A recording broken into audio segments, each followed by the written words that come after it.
ਇਕ ਓੰਕਾਰ ਸਤਨਾਮ ਕਰਤਾ ਪੁਰਖ ਨਿਰਭਉ ਨਿਰਵੈਰ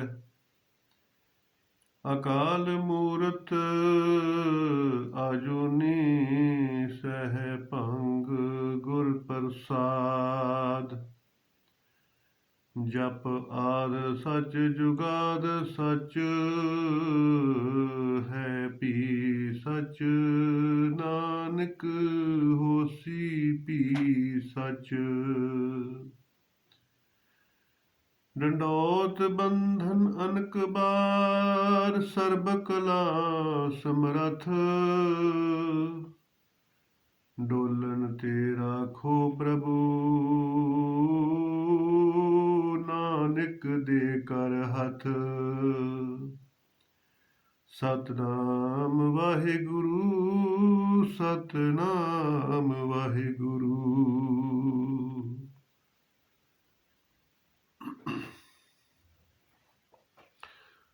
ਸਾਧ ਸੰਗਤ,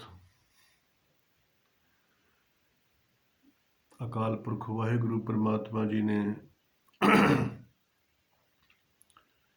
ਜੀਵ ਨੂੰ ਮਨੁੱਖਾ ਦੇਹੀ ਦੇ ਵਿੱਚ ਭੇਜਿਆ ਭਾਈ। ਗੁਰ ਸੇਵਾ ਦੇ ਭਗਤ ਕਮਾਈ, ਤਬ ਇਹ ਮਾਨੁਖ ਦੇਹੀ ਪਾਈ। ਇਸ ਦੇਹੀ ਕੋ ਸਿਮਰੇ ਦੇਵ, ਸਾ ਦੇਹੀ ਭਜ ਹਰ ਕੀ ਸੇਵ। ਭਜੋ ਗੋਬਿੰਦ ਭੂਲ ਮਤ ਜਾਹੋ, ਮਾਨਸ ਜਨਮ ਕਾ ਇਹੀ ਲਾਹੋ। ਤੋ ਮਹਾਰਾਜ ਕਹਿੰਦੇ ਕਿ ਭਾਈ ਮਨੁੱਖਾ ਦੇਹੀ ਮਿਲੀ ਆ ਪਰਮਾਤਮਾ ਦੀ ਪ੍ਰਾਪਤੀ ਕਰਨ ਵਾਸਤੇ ਔਰ ਸੰਸਾਰ ਦੀ ਨਿਵਰਤੀ ਕਰਨ ਵਾਸਤੇ। ਇਹੋ ਹੀ ਉਪਦੇਸ਼ ਮਹਾਰਾਜ ਦੇ ਰਹੇ ਨੇ। ਆਵਨ ਆਏ ਸ੍ਰਿਸ਼ਟ ਮਹਿ, ਬਿਨ ਬੂਝੇ ਪਸ ਢੋਰ। ਨਾਨਕ ਗੁਰਮੁਖ ਸੋ ਬੁਝੇ, ਜਾਂ ਕੇ ਭਾਗ ਮਥੋਰ। ਤੋ ਮਹਾਰਾਜ ਕਹਿੰਦੇ ਕਿ ਭਾਈ ਉਸੇ ਹੀ ਜੀਵ ਦਾ ਆਉਣਾ ਸਫਲ ਆ ਜਿਸ ਨੇ ਬੁੱਝ ਲਿਆ ਕਿ ਮੈਂ ਕੀ ਹਾਂ, ਮੈਂ ਕੌਣ ਆ, ਮੈਂ ਬ੍ਰਹਮ ਸਰੂਪ ਆ, ਮੈਂ ਆਤਮਾ ਸਰੂਪ ਆ। ਇਹ ਜਿਸ ਨੇ ਬੁੱਝ ਲਿਆ, ਮਨ ਤੋਂ ਜੋਤ ਸਰੂਪ ਹੈ ਆਪਣਾ ਮੂਲ ਪਛਾਣ, ਤੋ ਫਿਰ ਉਹਦੇ ਭਾਈ ਕਰਮ ਵੀ ਦਿਵਿਆ ਹੋ ਜਾਂਦੇ ਆ। ਤੋ ਮਹਾਰਾਜ ਕਹਿੰਦੇ ਜਿਸ ਨੇ ਇਹ ਨਹੀਂ ਬੁੱਝਿਆ, ਤੋ ਫਿਰ ਕੁੰਡਲਨੀ ਸੁਰਜੀ ਸਤ ਸੰਗਤ ਪਰਮਾਨੰਦ ਗੁਰੂ ਮੁਖ ਮਚਾ। ਉਹਦੀ ਕੁੰਡਲਨੀ ਜਿਹੜੀ ਉਹ ਸੁਰਜੀ ਨਹੀਂ। ਤੋ ਇਸ ਕਰਕੇ ਕਹਿੰਦੇ ਕਿ ਉਹ ਪਸ਼ੂ ਵੀ ਉਹ ਆ ਜਿਹੜਾ ਢੋਰ ਪਸ਼ੂ ਕਿਸੇ ਕੰਮ ਨਹੀਂ ਆਉਂਦਾ। ਤੋ ਮਹਾਰਾਜ ਕਹਿੰਦੇ ਨੇ ਕਿ ਭਾਈ ਦੇਖੋ, ਸੂਰਜ ਕਿਰਨ ਮਿਲੀ ਜਲ ਕਾ ਜਲ ਹੁਆ ਰਾਮ। ਜੋਤੀ ਜੋਤ ਰਲੀ ਸੰਪੂਰਨ ਥੀਆ ਕਾਮ। ਕਹਿੰਦੇ ਕਿ ਪਾਣੀ ਦੀ ਬੂੰਦ ਪਹਾੜਾਂ ਤੋਂ ਤੁਰਦੀ ਆ ਤੇ ਆਪਣੇ ਸਵਾਮੀ ਨੂੰ ਮਿਲਣ ਵਾਸਤੇ ਨਿਰਵਿਘਨ ਉਹ ਅੱਗੇ ਵੱਧਦੀ ਰਹਿੰਦੀ। ਹੁਣ ਗਰਮੀਆਂ ਦੇ ਵਿੱਚ ਹਿਮਾਚਲ ਦੇ ਵਿੱਚ ਪਹਾੜਾਂ ਦੇ ਵਿੱਚ ਲੋਕਾਂ ਨੇ ਜਾਣਾ ਦੇਖਣ ਵਾਸਤੇ ਕਿ ਚਲੋ ਠੰਡ ਦੇਖ ਕੇ ਆਉਂਦੇ ਹਾਂ, ਠੰਡ ਲੈ ਕੇ ਆਉਂਦੇ ਹਾਂ, ਸੁੰਦਰਤਾ ਦੇਖ ਕੇ ਆਉਂਦੇ ਹਾਂ। ਜਦੋਂ ਉੱਥੇ ਜਾਂਦੇ ਨੇ ਤੇ ਨਦੀਆਂ ਬਹੁਤ ਤੇਜ਼ ਗਤੀ ਦੇ ਵਿੱਚ ਐਂ ਨੂੰ ਆ ਰਹੀਆਂ, ਥੱਲੇ ਨੂੰ ਉਤਰ ਰਹੀਆਂ। ਇਹ ਦੇਖ ਕੇ ਕਿਸੇ ਨੇ ਨਦੀ ਨੂੰ ਪੁੱਛਿਆ ਕਿ ਅਸੀਂ ਸੁੰਦਰਤਾ ਦੇਖਣ ਵਾਸਤੇ ਖਰਚਾ ਕਰਕੇ ਆਉਂਦੇ ਹਾਂ ਤੇ ਤੂੰ ਬੜੀ ਤੇਜ਼ ਗਤੀ ਦੇ ਨਾਲ ਵਿਛੋੜਾ ਦੇ ਰਹੀ ਆ, ਜਾ ਰਹੀ ਆ ਇੱਥੋਂ, ਕੀ ਕਾਰਨ ਆ? ਤੇ ਉਹਨੇ ਫਿਰ ਆਖਿਆ ਸੀ ਕਿ ਮੈਂ ਵਿਛੜੀ ਹੋਈ ਆ ਆਪਣੇ ਮਾਲਕ ਤੋਂ। ਕਾਲੀ ਕੋਇਲ ਤੂੰ ਕਿਤ ਗੁਣ ਕਾਲੀ, ਆਪਣੇ ਪ੍ਰੀਹਾ ਕੇ ਹੁਣ ਬਿਰਹੇ ਜਾਲੀ। ਕਹਿੰਦੇ ਨੇ ਕਿ ਮੈਂ ਉਸ ਅੱਗ ਦੇ ਕੋਲੇ ਵਾਂਗੂ ਵਿਛੜੀ ਆ। ਅੱਗ ਦਾ ਕੋਲਾ ਹੁੰਦਾ, ਅੱਗ ਦੇ ਵਿੱਚ ਰਵੇ ਤੇ ਲਾਲ ਹੁੰਦਾ, ਤੇ ਜਦੋਂ ਅੱਗ ਦੇ ਵਿੱਚੋਂ ਉਹਨੂੰ ਵੱਖਰਾ ਕਰ ਦਿਓ ਤੇ ਉਹੋ ਹੀ ਕੋਲਾ ਕਾਲਾ ਹੋ ਜਾਂਦਾ।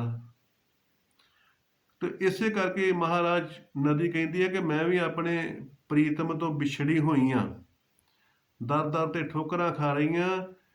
ਇਸ ਕਰਕੇ ਮੈਂ ਉਸੇ ਹੀ ਪ੍ਰੀਤਮ ਨੂੰ ਮਿਲਣਾ ਵਾ। ਤੋ ਇਹ ਮੇਰੀ ਯਾਤਰਾ ਨਿਰੰਤਰ ਜਾਰੀ ਰਹੇਗੀ। ਤੋ ਪਾਣੀ ਦੀ ਬੂੰਦ ਜਿਹੜੀ ਹੈਗੀ ਹੈ ਭਾਈ, ਉਹ ਸਮੁੰਦਰ ਵਿੱਚ ਜਾ ਕੇ ਮਿਲਦੀ ਹੈ, ਸ਼ਾਂਤ ਹੁੰਦੀ ਹੈ। ਇਸੇ ਤਰ੍ਹਾਂ ਹੀ ਅੱਗ ਦੀ ਚੰਗਿਆੜੀ, ਉਹ ਵੀ ਭਾਵਾਂ ਕਿੰਨੇ ਵੀ ਹੱਥ ਜੋੜੋ ਔਰ ਖੂਬਸੂਰਤ ਸਮੱਗਰੀ ਪਾਓ, ਪਰ ਫਿਰ ਵੀ ਅਗਨੀ ਰੁਕਦੀ ਨਹੀਂ, ਕਿਸੇ ਦਾ ਮੋਹ ਨਹੀਂ ਕਰਦੀ, ਬੜੀ ਤੇਜ਼ ਗਤੀ ਦੇ ਨਾਲ ਸੂਰਜ ਦੇ ਵਿੱਚ ਜਾ ਕੇ ਮਿਲਦੀ ਹੈ। ਤੋ ਇਸੇ ਕਰਕੇ ਹੀ ਮਹਾਰਾਜ ਕਹਿੰਦੇ ਨੇ ਕਿ ਭਾਈ ਇਹਨਾਂ ਤੋਂ ਸਿੱਖਿਆ ਲੈ। ਜੇ ਤੂੰ ਇਹਨਾਂ ਤੋਂ ਸਿੱਖਿਆ ਲਵੇਂਗਾ ਤੇ ਤੂੰ ਵੀ ਬੁੱਝ ਲਵੇਂਗਾ ਕਿ ਮੈਂ ਕੀ ਕਰਨ ਵਾਸਤੇ ਆਇਆ ਸੀਗਾ। ਤੋ ਮਨ ਤੂੰ ਜੋਤ ਸਰੂਪ ਹੈ, ਆਪਣਾ ਮੂਲ ਪਛਾਣ, ਤੂੰ ਵੀ ਆਪਣਾ ਮੂਲ ਪਛਾਣ ਲੇਗਾ। ਸੂਰਜ ਕਿਰਨ ਮਿਲੀ, ਜਲ ਕਾ ਜਲ ਹੁਆ ਰਾਮ। ਤੋ ਤੇਰੀ ਵੀ ਜਿਹੜੀ ਜੋਤੀ ਆ, ਉਹ ਪਰਮ ਜੋਤੀ ਦੇ ਵਿੱਚ ਰਲ ਜਾਏਗੀ। ਇਹ ਜੀਵ ਆਤਮਾ ਜਿਹੜੀ ਹੈਗੀ ਹੈ ਨਾ, ਪਰਮਾਤਮਾ ਤੋਂ ਵਿਛੜੀ ਹੋਈ ਆ, ਇਹ ਫਿਰ ਪਰਮਾਤਮਾ ਦੇ ਵਿੱਚ ਜਾ ਕੇ ਮਿਲ ਜਾਏਗੀ।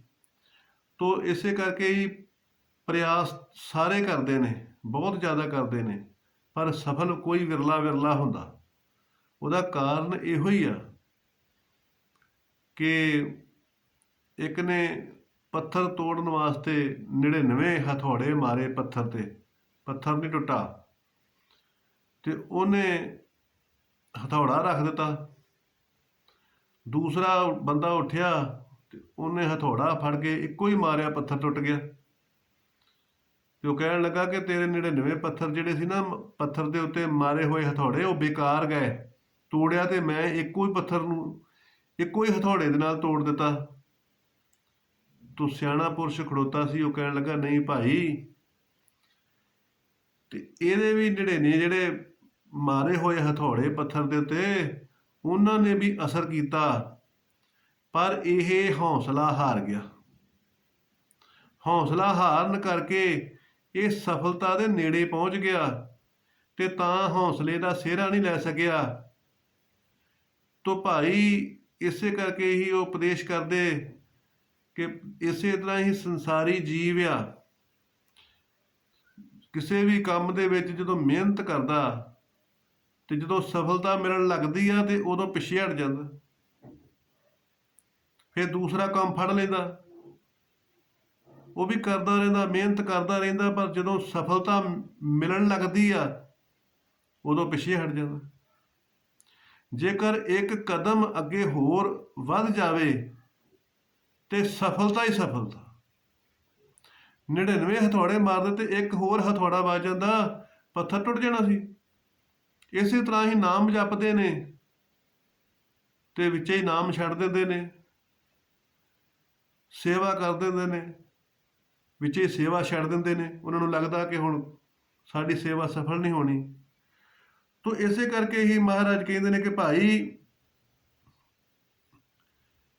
ਕਿ ਹਰੇਕ ਜੀਵ ਜਿਹੜਾ ਉਹ ਸਫਲਤਾ ਦੇ ਨੇੜੇ ਹੋ ਕੇ ਹੀ ਫੇਲ ਹੋ ਜਾਂਦਾ। ਤੋ ਮੱਤ ਵਿੱਚ ਰਤਨ ਜਵਾਹਰ ਮਾਣਿਕ, ਜੇ ਇੱਕ ਗੁਰ ਕੀ ਸਿੱਖ ਸੁਣੀ। ਤੋ ਭਾਈ ਜਿਸ ਤਰ੍ਹਾਂ ਤਿਜੋਰੀ ਦੇ ਵਿੱਚ ਧਨ ਦੌਲਤ ਪਿਆ ਹੋਵੇ, ਗਹਿਣਾ ਗੱਟਾ ਪਿਆ ਹੋਵੇ, ਤੇ ਬੰਦਾ ਭੁੱਖਾ ਮਰੇ ਤੇ ਉਹਦਾ ਗਹਿਣੇ ਗੱਟੇ ਦਾ ਕੀ ਫਾਇਦਾ। ਉਹਨੂੰ ਤਿਜੋਰੀ ਚੋਂ ਕੱਢੇ, ਉਹਨੂੰ ਵੇਚੇ, ਵਪਾਰ ਕਰੇ, ਉਹਦੀ ਕਿਰਤ ਕਰੇ, ਉਹਦੇ ਨਾਲ ਪ੍ਰਸ਼ਾਦਾ ਛਕੇ, ਤੇ ਹੋਰ ਵੀ ਧਰਮ ਅਰਥ ਭੁੱਖਿਆਂ ਨੂੰ ਛਕਾਵੇ, ਕਿਸੇ ਪਿਆਸਿਆਂ ਨੂੰ ਪਾਣੀ ਪਿਆਵੇ, ਤੇ ਆ ਸਾਰਥਕ ਆ, ਸਫਲ ਹੋਵੇਗਾ। ਇਸੇ ਤਰ੍ਹਾਂ ਹੀ ਮਹਾਰਾਜ ਕਹਿੰਦੇ ਨੇ ਕਿ ਪਰਮਾਤਮਾ ਨੇ ਹਰੇਕ ਹੀ ਜੀਵ ਦੇ ਮਤੀ ਦੇ ਵਿੱਚ ਰਤਨਾ ਰੂਪ ਸੁੰਦਰ ਵਿਚਾਰ ਦੇ ਕੇ ਹੀ ਭੇਜਿਆ ਹੋਇਆ, ਪਰ ਉਹਨਾਂ ਵਿਚਾਰਾਂ ਨੂੰ ਪ੍ਰਗਟ ਕਰਨਾ, ਜਿਵੇਂ ਕਹਿੰਦੇ ਆ ਕਿ ਪ੍ਰਤੀ ਦੂਧ ਮੈਂ ਕੀਆ। ਤੋ ਹਰੇਕ ਹੀ ਦੁੱਧ ਦੇ ਵਿੱਚ ਘਿਓ ਹੁੰਦਾ, ਪਰ ਉਹਨੂੰ ਕਿਸੇ ਪ੍ਰੋਸੈਸ ਦੁਆਰਾ ਪ੍ਰਗਟ ਕਰਨਾ ਪੈਂਦਾ। ਇਸੇ ਤਰ੍ਹਾਂ ਹੀ ਹਰੇਕ ਮਤੀ ਦੇ ਵਿੱਚ ਗਿਆਨ ਆ, ਹਰੇਕ ਮਤੀ ਦੇ ਵਿੱਚ ਗੁਣ ਆ, ਪਰ ਉਹਨਾਂ ਨੂੰ ਪ੍ਰਗਟ ਕਰਨਾ ਪੈਂਦਾ। ਜਿਨ੍ਹਾਂ ਨੇ ਪ੍ਰਗਟ ਕੀਤਾ ਉਹ ਭਾਈ ਗੁਰੂ ਬਣ ਗਏ, ਜਿਨ੍ਹਾਂ ਨੇ ਪ੍ਰਗਟ ਕੀਤਾ ਉਹ ਅਵਤਾਰ ਸ਼੍ਰੇਣੀ ਦੇ ਵਿੱਚ ਆ ਗਏ, ਤੋਂ ਜਿਨ੍ਹਾਂ ਨੇ ਨਹੀਂ ਕੀਤਾ ਉਹ ਪਸ਼ੂ ਸ਼੍ਰੇਣੀ 'ਚ ਆ ਗਏ। ਕਿਉਂਕਿ 3 ਪ੍ਰਕਾਰ ਦੇ ਹੁੰਦੇ ਨੇ ਨਾ ਭਾਵ, ਮਤੀ 3 ਪ੍ਰਕਾਰ ਦੀ ਹੁੰਦੀ ਹੈ। ਇੱਕ ਹੁੰਦੀ ਉੱਤਮ ਮਤੀ, ਉੱਤਮ ਮਤੀ ਵਾਲੇ ਦੇਵਤੇ ਹੁੰਦੇ ਨੇ, ਔਰ ਇੱਕ ਹੁੰਦੀ ਮੱਧਮ ਗਤੀ, ਮੱਧਮ ਗਤੀ ਵਾਲੇ ਪੁਰਸ਼ ਹੁੰਦੇ ਨੇ, ਔਰ ਇੱਕ ਬੁੱਧੀ ਮੰਡਲ ਤੋਂ ਥੱਲੇ ਹੁੰਦੀ ਆ, ਉਹਦੇ ਵਿੱਚ ਪਸ਼ੂ ਆ ਜਾਂਦੇ ਨੇ, ਜਾਨਵਰ ਆ ਜਾਂਦੇ ਨੇ। ਤੋ ਇਸ ਕਰਕੇ ਮਨੁੱਖ ਤੋਂ ਦੇਵਤਾ ਬਣਨਾ ਜਾਂ ਪਸ਼ੂ ਬਣਨਾ, ਮਹਾਰਾਜ ਕਹਿੰਦੇ ਕਿ ਇਹ ਮਨੁੱਖ ਦੇ ਹੱਥ ਵਿੱਚ ਆ, ਜੀਵ ਦੇ ਹੱਥ ਵਿੱਚ ਆ। ਜੇ ਉਹ ਦੁਰਗੁਣਾਂ ਨੂੰ ਵਰਤੂਗਾ ਤੇ ਪਸ਼ੂ ਬਣੇਗਾ, ਤੇ ਜੇ ਸਦਗੁਣਾਂ ਨੂੰ ਵਰਤੇਗਾ ਤੇ ਦੇਵਤਾ ਬਣੇਗਾ। ਤੋ ਇਹ ਗੁਣ ਜਿਹੜੇ ਨੇ, ਇਹ ਗੁਣ ਮਹਾਰਾਜ ਕਹਿੰਦੇ ਨੇ ਕਿ ਜਿਵੇਂ ਤਿਜੋਰੀ ਦੇ ਵਿੱਚ ਧਨ ਕਿਸੇ ਕੰਮ ਦਾ ਨਹੀਂ, ਇਸੇ ਤਰ੍ਹਾਂ ਹੀ ਮਤੀ ਦੇ ਵਿੱਚ ਕਈ ਕਹਿੰਦੇ ਨੇ ਮੈਂ ਬਹੁਤ ਸਿਆਣਾ, ਮੇਰੇ ਕੋਲ ਬਹੁਤ ਗੁਣ ਆ, ਪਰ ਜੇ ਭਾਈ ਉਹਨੂੰ ਕਰਮ ਦੇ ਵਿੱਚ ਨਹੀਂ ਲੈ ਕੇ ਆਏ ਤੇ ਫਿਰ ਉਸ ਗੁਣ ਦਾ ਕੋਈ ਫਾਇਦਾ ਹੀ ਨਹੀਂ ਹੋਣਾ। ਇਸ ਕਰਕੇ ਉਸ ਗੁਣ ਨੂੰ ਕਰਮ ਦੇ ਵਿੱਚ ਲੈ ਕੇ ਆਉਣਾ ਪੈਂਦਾ, ਤਾਂ ਹੀ ਉਹਦਾ ਫਾਇਦਾ ਹੁੰਦਾ। ਤੋ ਮਹਾਰਾਜ ਕਹਿੰਦੇ ਨੇ ਕਿ ਜਿਸ ਤਰ੍ਹਾਂ ਪ੍ਰਾਈਵੇਟ ਜਾਂ ਸਰਕਾਰੀ ਕੰਮਾਂ ਕਾਜਾਂ ਦੇ ਵਿੱਚ ਜਾਂਦੇ ਨੇ, ਇੰਜੈਕਸ਼ਨ ਲਵਾਉਣ ਜਾਂਦੇ ਨੇ, ਉੱਥੇ ਜੋ ਜਾ ਕੇ ਦੇਖਦੇ ਨੇ ਤੇ ਭੀੜ ਬਹੁਤ ਹੁੰਦੀ, ਸਟਾਫ ਘੱਟ ਹੁੰਦਾ, ਤੇ ਬਹੁਤੇ ਜਿਹੜੇ ਲੋਕ ਨੇ ਉਹ ਧੀਰਜ ਛੱਡ ਦਿੰਦੇ ਨੇ, ਘਬਰਾ ਕੇ ਘਰ ਨੂੰ ਵਾਪਸ ਆ ਜਾਂਦੇ ਨੇ ਖਾਲੀ ਹੱਥ। ਤੇ ਕਈ ਜਿਹੜੇ ਨੇ ਉਹ ਧੀਰਜ ਰੱਖ ਕੇ ਬੈਠੇ ਰਹਿੰਦੇ ਨੇ ਕਿ ਚਲੋ ਕੋਈ ਗੱਲ ਨਹੀਂ, ਵੇਖੋ ਹਾਲੇ ਵੇਖੋ। ਇਸ ਤਰ੍ਹਾਂ ਕਰਦਿਆਂ ਕਰਦਿਆਂ ਹੀ ਕੀ ਹੁੰਦਾ ਵਾ ਕਿ ਭਗਤੀ ਪੂਰੀ ਹੋ ਜਾਂਦੀ ਆ, ਤੇ ਆਪਣੇ ਆਪ ਹੀ ਸਟਾਫ ਵੀ ਵੱਧ ਆ ਜਾਂਦਾ, ਤੇ ਜਿੱਥੇ ਕਈ ਘੰਟਿਆਂ ਦਾ ਅਨੁਮਾਨ ਸੀਗਾ ਕਿ ਮੇਰੀ ਵਾਰੀ ਆਊਗੀ, ਉੱਥੇ ਭਾਈ ਅੱਧੇ ਘੰਟੇ ਦੇ ਵਿੱਚ ਹੀ ਵਾਰੀ ਆਏਗੀ।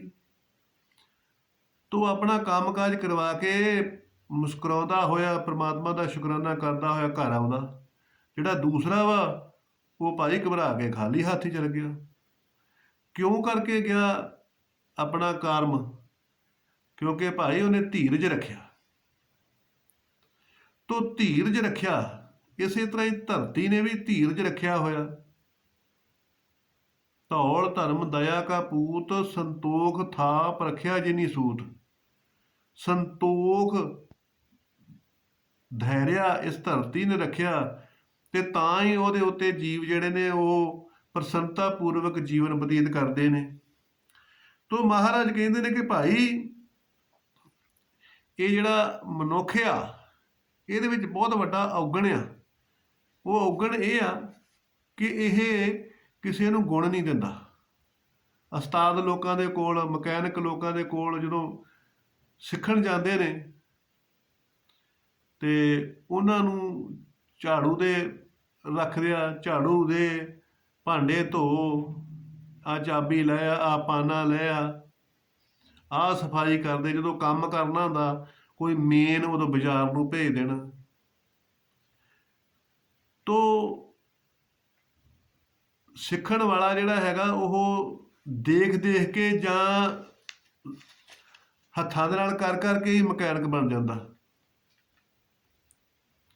ਤੋ ਮਹਾਰਾਜ ਪਰਮਾਤਮਾ ਨਾਰਾਜ਼ ਹੋ ਜਾਂਦੇ ਨੇ ਜਦੋਂ ਜੀਵ ਜਾਂਦਾ ਧਰਮ ਰਾਜੇ ਦੇ ਕੋਲ, ਤੇ ਵਾਹਿਗੁਰੂ ਪਰਮਾਤਮਾ ਜੀ ਕਹਿੰਦੇ ਨੇ ਕਿ ਹਰ ਕਾ ਨਾਮ ਧਿਆਏ ਸੁਣ ਸਭਨਾਂ ਨੂੰ ਕਰਦਾਨ। ਕਿ ਜਿਹੜਾ ਤੈਨੂੰ ਗੁਣ ਦਿੱਤਾ ਪਰਮਾਤਮਾ ਨੇ, ਉਸ ਗੁਣ ਨੂੰ ਤੂੰ ਨਾਲ ਹੀ ਲੈ ਕੇ ਆ ਗਿਆ, ਇਹ ਤਾਂ ਸੜ ਕੇ ਸਵਾਹ ਹੋ ਗਿਆ। ਇਸ ਗੁਣ ਨੂੰ ਭਾਈ ਤੂੰ ਦੁਨੀਆ ਨੂੰ ਦੇ ਕੇ ਆਉਣਾ ਸੀ, ਤੇ ਤਾਂ ਹੀ ਇਹਦੀ ਖੁਸ਼ਬੂ, ਉਹਦਾ ਤੈਨੂੰ ਆਨੰਦ ਮਿਲਣਾ ਸੀਗਾ, ਪੁੰਨ ਮਿਲਣਾ ਸੀਗਾ। ਤੋ ਫਿਰ ਜੀਵ ਉੱਥੇ ਪਛਤਾਉਂਦਾ। ਤੋ ਮਹਾਰਾਜ ਇਹੋ ਹੀ ਉਪਦੇਸ਼ ਕਰਦੇ ਨੇ ਕਿ ਭਾਈ ਜਿਹਦੇ ਕੋਲ ਕੋਈ ਵੀ ਗੁਣ ਹੈਗਾ, ਉਹ ਗੁਣ ਨੂੰ ਦੂਸਰਿਆਂ ਤਾਈਂ ਦੇਵੇ, ਕਿਸੇ ਦੁਖੀ ਨੂੰ ਸੁਖੀ ਕਰੇ, ਕਿਸੇ ਤਪਦੇ ਨੂੰ ਠਾਰੇ, ਤੇ ਫਿਰ ਉਹਦਾ ਗੁਣ ਸਾਰਥਕ ਆ। ਤੋ ਪਰਮੇਸ਼ਰ ਪਰਮਾਤਮਾ ਜੀ ਕੀ ਨਹੀਂ ਕਰ ਸਕਦੇ। ਇੱਕ ਵਾਰੀ ਇੱਕ ਘੁਮਿਆਰ ਦਾ ਖੋਤਾ, ਘੁਮਿਆਰ ਨੇ ਸਾਰੀ ਦਿਹਾੜੀ ਖੋਤੇ ਨੂੰ ਵਾਹਿਆ ਤੇ ਘੁਮਿਆਰ ਲੋਕ ਕੀ ਕਰਦੇ ਆ ਕਿ ਸ਼ਾਮ ਨੂੰ ਉਹਨੂੰ ਖੁੱਲ੍ਹਾ ਛੱਡ ਦਿੰਦੇ ਆ। ਉਹ ਜਿਹੜਾ ਖੋਤਾ ਹੁੰਦਾ ਉਹ ਰੂੜੀਆਂ ਤੇ ਜਾਂਦਾ, ਮਿੱਟੀ ਘੱਟੇ ਦੇ ਵਿੱਚ ਪਲਸੱਟੇ ਮਾਰਦਾ, ਇੱਧਰ ਉੱਧਰ ਰਾਤ ਨੂੰ ਚਰਦਾ ਰਹਿੰਦਾ, ਸਵੇਰੇ ਇਸ ਵਕਤ ਫੇਰ ਘੁਮਿਆਰ ਕੋ ਆ ਜਾਂਦਾ। ਤੋ ਇਸੇ ਤਰ੍ਹਾਂ ਹੀ ਘੁਮਿਆਰ ਨੇ ਇੱਕ ਦਿਨ ਸਾਰੀ ਦਿਹਾੜੀ ਖੋਤੇ ਨੂੰ ਵਾਹਿਆ ਤੇ ਸ਼ਾਮ ਨੂੰ ਖੋਤੇ ਨੂੰ ਖੁੱਲ੍ਹਾ ਛੱਡ ਦਿੱਤਾ। ਤੇ ਜਾਂ ਫਿਰ ਖੋਤਾ ਚਰਨ ਵਾਸਤੇ ਚਲੇ ਗਿਆ, ਦੂਰ ਚਲੇ ਗਿਆ, ਤੇ ਰਾਤ ਨੂੰ ਹਨੇਰੇ ਖੋਤਾ ਕਿਸੇ ਡੂੰਘੀ ਖੱਡ ਦੇ ਵਿੱਚ ਡਿੱਗ ਪਿਆ, ਟੋਏ ਦੇ ਵਿੱਚ ਡਿੱਗ ਪਿਆ। ਸਵੇਰੇ ਖੋਤਾ ਨਾ ਆਇਆ ਤੇ ਹੁਣ ਰੌਲਾ ਪੈ ਗਿਆ। ਘੁਮਿਆਰ ਨੇ ਲੱਭਣਾ ਸ਼ੁਰੂ ਕਰ ਦਿੱਤਾ ਕਿ ਖੋਤਾ ਮੇਰਾ ਕਿੱਥੇ ਗਿਆ, ਉਹਦੇ ਨਾਲ ਹੀ ਤਾਂ ਮੈਂ ਪ੍ਰਸ਼ਾਦਾ ਛਕਦਾ। ਹੁਣ ਲੱਭਦਾ ਲੱਭਾਉਂਦਾ ਸਾਰੀ ਦਿਹਾੜੀ ਲੱਭਦਾ ਰਿਹਾ ਘੁਮਿਆਰ। ਤੇ ਸ਼ਾਮ ਨੂੰ ਜਦੋਂ ਉਸ ਖੱਡ ਦੇ ਕੋਲ ਦੀ ਲੰਘਣ ਲੱਗਾ ਤੇ ਉਹਨੂੰ ਆਵਾਜ਼ ਆਈ, ਜਾਂ ਉਹਨੇ ਗਾਂਹ ਨੂੰ ਝਾਤੀ ਮਾਰ ਕੇ ਦੇਖਿਆ ਤੇ ਉਹਦਾ ਹੀ ਖੋਤਾ ਵਿੱਚ ਡਿੱਗਾ ਪਿਆ। ਉਹਨੇ ਰੌਲਾ ਪਾਤਾ, ਪਿੰਡ ਲੋਕ ਇਕੱਠੇ ਹੋ ਕੇ ਆ ਗਏ ਤੇ ਸ਼ਾਮ ਨੂੰ ਜਿਉਂ ਕੱਢਣ ਲੱਗੇ ਖੋਤੇ ਨੂੰ ਕੱਢਣ ਲੱਗੇ, ਪਰ ਉਹ ਖੋਤਾ ਵੱਡਾ ਸੀਗਾ, ਉਹ ਕਿੱਥੋਂ ਨਿਕਲੇ, ਪੁਰਾਣਾ ਸਮਾਂ ਸੀਗਾ, ਕੋਈ ਮਸ਼ੀਨਰੀ ਨਹੀਂ ਸੀ। ਅਖੀਰ ਦੇ ਵਿੱਚ ਰਾਤ ਪੈ ਗਈ ਤੇ ਹੁਣ ਫਿਰ ਸਲਾਹ ਕੀਤੀ ਵੀ ਹੁਣ ਕੀ ਕੀਤਾ ਜਾਵੇ। ਖੋਤਾ ਨਿਕਲ ਨਹੀਂ ਰਿਹਾ। ਤੇ ਫਿਰ ਕਿਸੇ ਨੇ ਸਲਾਹ ਕੀਤੀ ਕਿ ਇਹ ਖੋਤੇ ਨੇ ਤਾਂ ਨਿਕਲਣਾ ਨੀਗਾ, ਇਹਦੇ ਵਿੱਚ ਮਿੱਟੀ ਪਾ ਦਿਓ, ਇਹਨੂੰ ਭਰ ਦਿਓ, ਪੂਰ ਦਿਓ, ਨਾਲੇ ਖੋਤਾ ਵਿੱਚ ਹੀ ਚਲ ਜੂਗਾ ਤੇ ਗਾਂ ਹੋਰ ਵੀ ਕੋਈ ਜਾਨਵਰ ਨਾ ਵਿੱਚ ਡਿੱਗ ਪਵੇਗਾ। ਇਸ ਕਰਕੇ ਉਹਨਾਂ ਨੇ ਆਖਿਆ ਕਿ ਚਲੋ ਠੀਕ ਆ। ਪਿਛਲਾ ਸਮਾਂ ਸੀਗਾ, ਸਾਰਿਆਂ ਨੇ ਟੋਕਰਿਆਂ ਦੇ ਨਾਲ ਮਿੱਟੀ ਪਾਉਣੀ ਸ਼ੁਰੂ ਕਰ ਦਿੱਤੀ ਵਿੱਚ। ਜਦੋਂ ਖੋਤੇ ਦੇ ਉੱਤੇ ਮਿੱਟੀ ਪੈਣੀ ਸ਼ੁਰੂ ਹੋਈ ਤੇ ਖੋਤੇ ਨੂੰ ਲੱਗ ਗਿਆ ਪਤਾ ਕਿ ਹੁਣ ਤਾਂ ਮੈਂ ਗਿਆ। ਉਹ ਵੀ ਖੋਤਾ ਸੀਗਾ, ਉਹ ਵੀ ਸਿਰੜੀ ਸੀਗਾ, ਹਾਰ ਮੰਨਣ ਵਾਲਾ ਨਹੀਂ ਸੀਗਾ। ਤੇ ਜਿਉਂ ਉਤੋਂ ਲੋਕ ਮਿੱਟੀ ਪਾਉਣ ਤੇ ਨਾਲੇ ਤਮਾਸ਼ਬੀਨ ਇਕੱਠੇ ਹੋ ਗਏ, ਕਿਉਂਕਿ ਤਮਾਸ਼ਬੀਨ ਜਿਹੜੇ ਹੈਗੇ ਆ ਇਹਦੇ ਬਹੁਤ ਛੇਤੀ ਇਕੱਠੇ ਹੋ ਜਾਂਦੇ ਆ। ਬਾਜ਼ਾਰ ਦੇ ਵਿੱਚ ਕੋਈ ਮਾੜਾ ਮੋਟਾ ਕੋਈ ਤੂੰ ਮੈਂ ਹੋ ਜਾਵੇ ਤੇ ਲੋਕ ਕੱਛਾਂ ਦੇ ਵਿੱਚ ਬਾਹਾਂ ਦੇ ਕੇ ਵੇਖਦੇ ਆ। ਗਲੀ ਬਾਜ਼ਾਰ ਮਹੱਲੇ ਦੇ ਵਿੱਚ ਵੀ ਕੋਈ ਗਵਾਂਢ ਦੇ ਵਿੱਚ ਵੀ ਕੋਈ ਲੜਦਾ ਹੋਵੇ ਘਰ ਦੇ ਵਿੱਚ, ਤੇ ਗਵਾਂਢੀ ਬੜੇ ਕੰਨ ਲਾ ਕੇ ਸੁਣਨਗੇ, ਸਵਾਦ ਲੈਣਗੇ ਤਮਾਸ਼ੇ ਦਾ ਕਿ ਚਲੋ ਚੰਗਾ ਵਾ, ਇਹਨਾਂ ਦੇ ਘਰ ਲੜਾਈ ਪਈ, ਠੀਕ ਆ, ਇਹ ਇੱਦਾਂ ਹੀ ਸੀਗੇ, ਇੱਦਾਂ ਹੀ ਹੋਣੀ ਚਾਹੀਦੀ ਸੀਗੀ। ਤਾਂ ਭਾਈ ਮਹਾਰਾਜ ਕਹਿੰਦੇ ਨੇ ਕਿ ਕਬੀਰ ਬੇੜਾ ਜਰਜਰਾ ਫੂਟੇ 6000। ਮਹਾਰਾਜ ਕਹਿੰਦੇ ਨੇ ਕਿ ਅਜਲ ਜੋ ਨਾਉ ਸਮੁੰਦਰ ਮੇ ਕਿਆ ਜਾਣਾ ਗਿਆ ਹੋਏ, ਕਿ ਤੇਰੀ ਬੇੜੀ ਹਾਲੇ ਸਮੁੰਦਰ ਦੇ ਵਿੱਚ ਹੀ ਕਿਨਾਰੇ ਨਹੀਂ ਲੱਗੀ। ਭਾਈ ਤੂੰ ਕਿਸੇ ਦੀਆਂ ਲੜਾਈਆਂ ਦੇਖ ਕੇ ਮਜ਼ੇ ਲੈਣਾ, ਪਹਿਲਾ ਫਰਜ਼ ਤੇ ਤੇਰਾ ਇਹ ਆ ਕਿ ਕਿਸੇ ਦੀ ਲੜਾਈ ਹੋਣ ਹੀ ਨਾ ਦੇ, ਵਿੱਚ ਪੈ ਜਾ, ਉਹਨੂੰ ਸਮਝਾ ਬੁਝਾ, ਤੇ ਇਹੋ ਹੀ ਤੇਰਾ ਧਰਮ ਆ। ਸਭ ਦਾ ਭਲਾ ਮੰਗ, ਕਿਸੇ ਦੀਆਂ ਲੜਾਈਆਂ ਦਾ ਮਜ਼ਾ ਨਾ ਲੈ, ਭਲਾ ਕਰ, ਉਹਨਾਂ ਦੀਆਂ ਲੜਾਈਆਂ ਦੂਰ ਕਰਾ, ਨਾਰਾਜ਼ਗੀਆਂ ਦੂਰ ਕਰਾ, ਪੁੰਨ ਲੈ। ਤੇ ਜੇਕਰ ਤੂੰ ਲੜਾਈਆਂ ਦਾ ਮਜ਼ਾ ਲਿਆ ਤੇ ਫਿਰ ਉਹ ਦਿਨ ਦੂਰ ਨਹੀਂ, ਤੇਰੇ ਘਰ ਦੇ ਵਿੱਚ ਵੀ ਲੜਾਈ ਹੋਵੇਗੀ ਤੇ ਇਸ ਲੜਾਈ ਦਾ ਮਜ਼ਾ ਲੋਕੀ ਦੇਖਣਗੇ। ਸੋ ਇਸੇ ਕਰਕੇ ਉਹ ਖੋਤੇ ਨੂੰ ਦੇਖਣ ਵਾਸਤੇ ਬੜਾ ਤਮਾਸ਼ਾ ਲੱਗ ਗਿਆ ਤੇ ਮਿੱਟੀ ਪਾਈ ਗਏ। ਹੁਣ ਖੋਤੇ ਨੇ ਦੇਖਿਆ ਕਿ ਮੈਂ ਤਾਂ ਗਿਆ। ਖੋਤੇ ਨੇ ਕੀ ਕੀਤਾ, ਵਾਹਿਗੁਰੂ ਨੂੰ ਯਾਦ ਕੀਤਾ। ਵਾਹਿਗੁਰੂ ਨੇ ਖੋਤੇ ਦੇ ਮਤੀ ਦਿਮਾਗ ਦੇ ਵਿੱਚ ਦੇ ਦਿੱਤੀ। ਤੇ ਖੋਤੇ ਦਾ ਤਾਂ ਕੰਮ ਹੀ ਇਹ ਸੀਗਾ, ਲਿਟਣਾ। ਖੋਤਾ ਕੀ ਕਰੇ, ਜਿੰਨੀ ਕਿ ਮਿੱਟੀ ਪਵੇ ਤੇ ਖੋਤਾ ਲਿਟੀ ਜਾਵੇ, ਜ਼ੋਰ ਦੀ ਪੈਰ ਮਾਰ ਕੇ ਭੁੜਕੀ ਜਾਵੇ। ਇਦਾਂ ਕਰਦਿਆਂ ਕਰਦਿਆਂ ਜਿੰਨੀ ਕੁ ਮਿੱਟੀ ਪਵੇ ਓਨੀ ਕੁ ਮਿੱਟੀ ਲਤੇੜੀ ਜਾਵੇ ਤੇ ਖੋਤਾ ਤਾਂ ਆਈ ਜਾਵੇ। ਕਰਦਿਆਂ ਕਰਦਿਆਂ ਸਾਰੀ ਰਾਤ ਟੋਕਰਿਆਂ ਦੇ ਨਾਲ ਮਿੱਟੀ ਪਾਉਂਦੇ ਰਹੇ। ਤੜਕੇ ਤੱਕ ਮਿੱਟੀ ਉੱਤੋਂ ਤੱਕ ਆ ਗਈ ਤੇ ਇਸੇ ਤਰ੍ਹਾਂ ਹੀ ਸਾਰੀ ਰਾਤ ਖੋਤਾ ਜਿਹੜਾ ਸੀਗਾ ਉਹ ਲਿਟਦਾ ਰਿਹਾ, ਭੁੜਕਦਾ ਰਿਹਾ, ਪੈਰ ਮਾਰ ਮਾਰ ਕੇ ਮਿੱਟੀ ਨੂੰ ਨੱਪਦਾ ਰਿਹਾ ਤੇ ਇਦਾਂ ਹੀ ਤਾਂ ਆ ਗਿਆ। ਤੋ ਸਵੇਰੇ ਆਉਂਦਿਆਂ ਸਾਰੇ ਖੋਤੇ ਨੇ ਵਿੱਚੋਂ ਮਾਰੀ ਛਾਲ, ਬਾਹਰ ਨਿਕਲ ਕੇ ਤੇ ਭੱਜ ਗਿਆ। ਵਾਹਿਗੁਰੂ ਦਾ ਕੀਤਾ ਸ਼ੁਕਰਾਨਾ। ਤੇ ਖੋਤੇ ਦਾ ਮਾਲਕ ਜਿਹੜਾ ਘੁਮਿਆਰ ਸੀ ਉਹਨੇ ਦੇਖਿਆ ਕਿ ਵਿੱਚੋਂ ਕੁਛ ਨਿਕਲਿਆ, ਜਾਂ ਗਾਂਹ ਹੋ ਕੇ ਦੇਖਿਆ ਤੇ ਕਹਿੰਦਾ ਇਹ ਤੇ ਮੇਰਾ ਹੀ ਖੋਤਾ, ਇਹ ਕਿੱਦਾਂ ਆ ਗਿਆ। ਜਦ ਨੂੰ ਦਿਨ ਚੜ ਗਿਆ ਤਾਂ ਫਿਰ ਸਾਰੇ ਰੌਲਾ ਪੈ ਗਿਆ।